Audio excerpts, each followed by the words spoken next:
An excerpt from today's promise by Danielle Ackley-McPhail.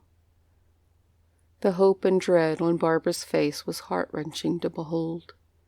Conall O'Keefe entered the box-strewn kitchen looking for his wife. Instead, he found his daughter-in-law, clutching the countertop on either side of the sink.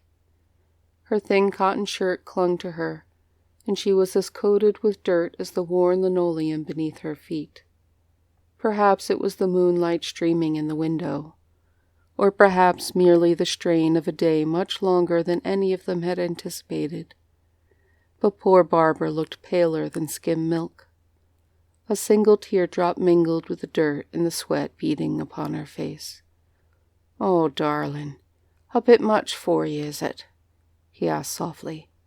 "Ready to call it a night?" Her eyes drifted close and her head fell back.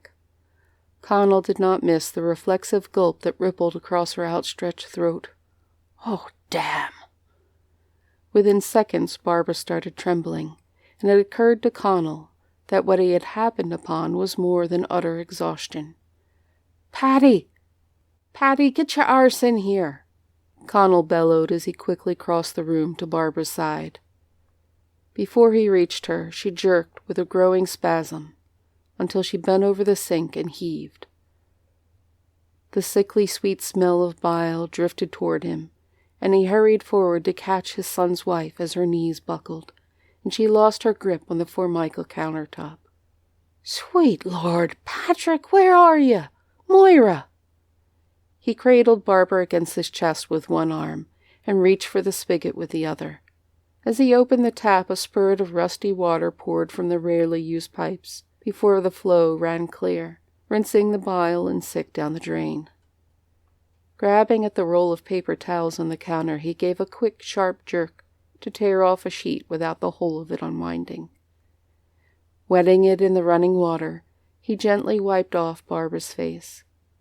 He tossed the soiled towel aside and turned off the water, before he called out again, "Can I get a hand down here or not?